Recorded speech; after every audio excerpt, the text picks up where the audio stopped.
This is the Telemetry Transportation Daily for April 3rd, 2025, and I'm Sam Abuel-Samad, Vice President of Market Research for Telemetry. Tariffs on vehicles imported into the U.S. have officially gone into effect as of today, and that means substantial cost increases for automakers going forward. Tariffs on vehicles imported into the U.S. have officially gone into effect as of today, and that means substantial cost increases for automakers going forward.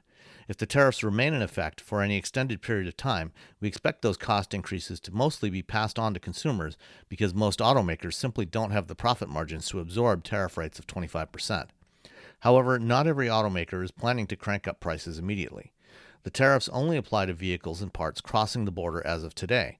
Any vehicles in dealer inventory already are not subject to the tariffs. Typically, U.S. auto dealers have 60 or more days of supply on their lots.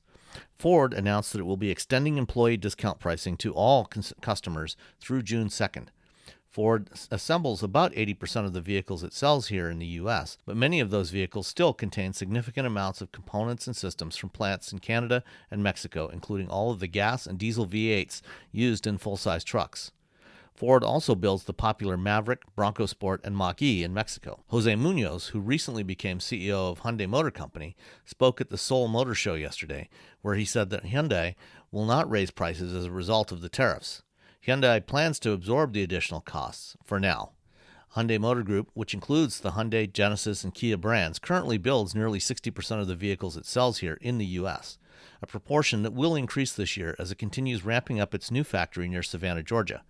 That plant, which has an initial capacity of 300,000 units annually, is already producing the 2025 Ioniq 5 and will be adding the Kia EV6 and Hyundai Ioniq 9 in the coming weeks and months, with more models expected to be added later.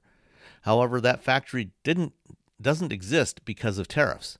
It was planned years before Trump took office. As part of a huge Korean conglomerate involved in everything from shipbuilding to real estate and steelmaking, the parent Hyundai Group has deep pockets and can afford to cover the tariff costs on the imported models for now. Most automakers don't have that luxury. Thanks for listening, and I'll be back tomorrow.